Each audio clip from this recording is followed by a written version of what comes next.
हाँ जी बच्चों, अब हम अपनी इस तीसरी वीडियो में बात करते हैं समास के दूसरे भेद की, द्वंद्व समास। द्वंद्व समास, द्वंद्व का मतलब होता है जोड़ा। द्वंद्व का मतलब क्या होता है? जोड़ा। जिस समस्त पद के दोनों पद प्रधान है, दोनों पद प्रधान है अर्थात पूर्व पद भी उतना ही मूल्यवान है, आपके लिए उतना ही वैल्यूएबल है, और उत्तर पद की भी उतनी ही महत्ता है, उसे हम कहते हैं द्वंद्व समास।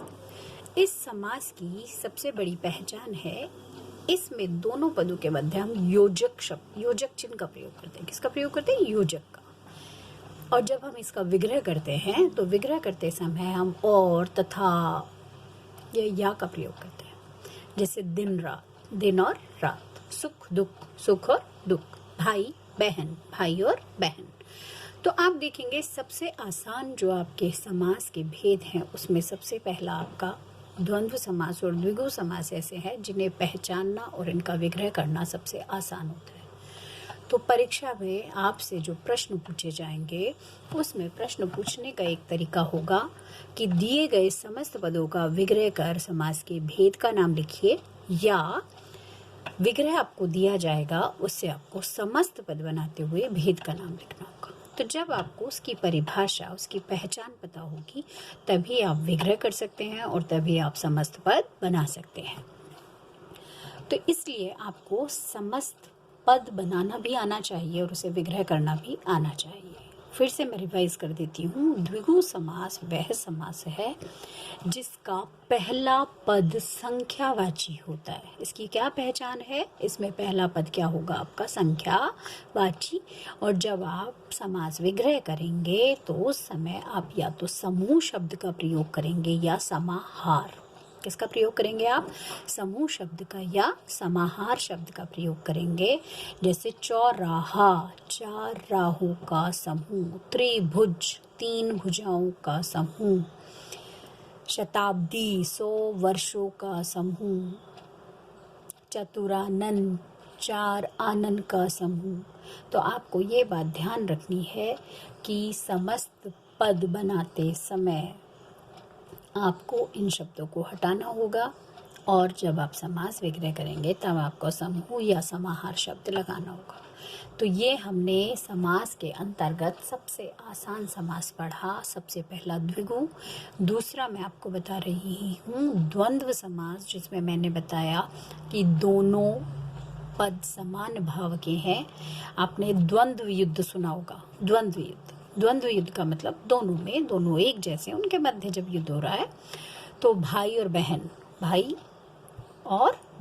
भाई डैश बहन, सुख डैश दुख, सुख और दुख, दाल डैश चावल, दाल और चावल, राजा डैश प्रजा, राजा और प्रजा, सत्य डैश असत्य, सत्य या असत्य।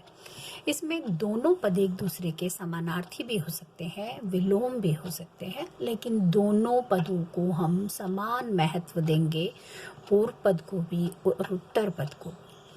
तो इसलिए सबसे आसान आपके 2 समास होते हैं। पहला होता है द्विगु समास, दूसरा द्वंद्व समास। ऐसा कोई नियम नहीं कि पहले द्वंद्व होगा या द्विगु होगा, आप कोई भी आगे पीछे कर सकते हैं, लेकिन आपके समास के जो भेद हैं उनमें सबसे आसान इन दोनों समासों को माना जाता है। अब तक आपको इतनी बात समझ आ चुकी होगी। अब हम बात करेंगे अपने अगले समास की, अव्ययी भाव समास। कौन से समास की बात करेंगे? अव्ययी भाव समास। जिस समास के नाम में ही आपको पता चल रहा है अव्ययी, अजमा व्यय। पहले अव्यय शब्द को समझिए। अव्यय शब्द क्या होता है? अव्यय शब्द का मतलब होता है अजमा व्यय। व्यय का मतलब खर्चा, कि कुछ खर्च करना। तो अव्यय क्या होते हैं? अव्यय वे शब्द होते हैं जिनमें कोई बदलाव नहीं होता लिंग और वचन के अनुसार। ये आपके कहलाते हैं अव्यय। क्या कहलाते हैं? अव्यय। जैसे प्रति, आ, ब, यथा, ये सारे हमारे क्या कहलाते हैं? अव्यय। आप संस्कृत में भी नहीं पढ़ते हैं। तो जिस समास में, अब इसकी मैं परिभाषा आपको बता रही हूँ, इन सब का मैं आपको पिक्चर भी भेज दूंगी तो आप वहाँ से आराम से देख सकते हैं। तो अव्ययी भाव समास, जिस समास में पूर्व पद प्रधान हो। आपको बताया गया है पूर्व पद क्या होता है, पहला पद। जिस समास में पूर्व पद प्रधान हो और क्या हो, अव्यय हो। पूर्व पद क्या हो, प्रधान हो और वह अव्यय हो, उसे हम कहते हैं अव्ययी भाव समास। पूर्व पद प्रधान होने के कारण समस्त पद भी आपका क्या बन जाता है, अव्यय बन जाता है। तो अव्ययी भाव समास की परिभाषा मैं आपको फिर से बता रही हूँ, ध्यानपूर्वक समझिए। वैसे तो अभी 8वीं कक्षा में आपने ये सब कुछ पढ़ा है और बहुत अच्छी प्रकार से पढ़ा है, तो इसलिए अभी सिर्फ उसे रिवाइज करने का समय, तो आप उसे रिवाइज कर रहे हैं। तो जिस समास में पूर्व पद प्रधान एवं अव्यय हो उसे हम कहते हैं अव्ययी भाव समास। और पूर्व पद प्रधान होने के कारण समस्त पद भी हमारा क्या बन जाता है, अव्यय बन जाता है। इसके उदाहरण बहुत अधिक होते हैं, जैसे प्रति मास। तो क्या विग्रह होगा आपका, प्रत्येक मास। यथा, यथा का अर्थ होता है अनुसार, यथा समय, समय के अनुसार। यथा विधि, विधि के अनुसार। अब ब से जोड़कर बनाइए, बखूबी, खूबी के साथ, बखूबी, खूबी के साथ। रातों रात, रात ही रात में। हाथों हाथ, हाथ ही हाथ में। आजीवन, जीवन भर। आमरण, मरण तक। तो इस प्रकार से आप देख रहे हैं अव्ययी भाव समास के अंतर्गत पहला पद आपका क्या है, अव्यय, और पूरा पद भी आपका क्या बन जाता है, अव्यय बन जाता है।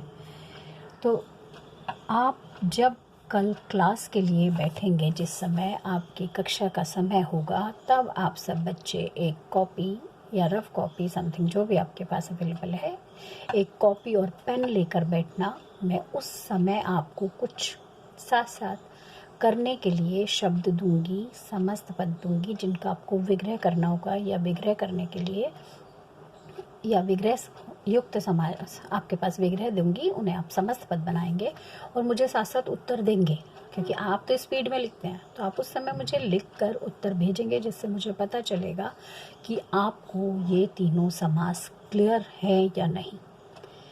एक दिन में आप इन तीनों को ही अच्छे प्रकार से तैयार कीजिए। सबसे पहले आपको तैयार करना है समास क्या है, समास के कितने पद हैं, उसके बाद आपके समास विग्रह किसे कहते हैं, समस्त पद किसे कहते हैं, ये आपको पता होना चाहिए सब कुछ। समास के प्रमुख भेदों के नाम आपको बताए गए आज। उसके बाद द्वंद्व समास, द्विगु समास और अव्ययी भाव समास, इन तीनों समासों के आप उदाहरण पढ़ लेंगे और साथ साथ अभी आप इन्हें देख लेंगे तो आपको पता चल जाएगा। तो आपसे जब मैं पूछूंगी, उस आपका जो ड्यूरेशन है, समय है क्लास का, तो उस समय आप मुझे उत्तर लिख कर बताते जाएंगे, जिससे मुझे पता चलता रहेगा कि आपको इतना समझ आया या नहीं। उपसर्ग और प्रत्यय से संबंधित भी मैं आपसे प्रश्न पूछूंगी, जिन्हें लिख कर आपको जवाब देना होगा। तो आप ये सब चीज़ें तैयार कर लेंगे, इतनी मुझे उम्मीद है। धन्यवाद।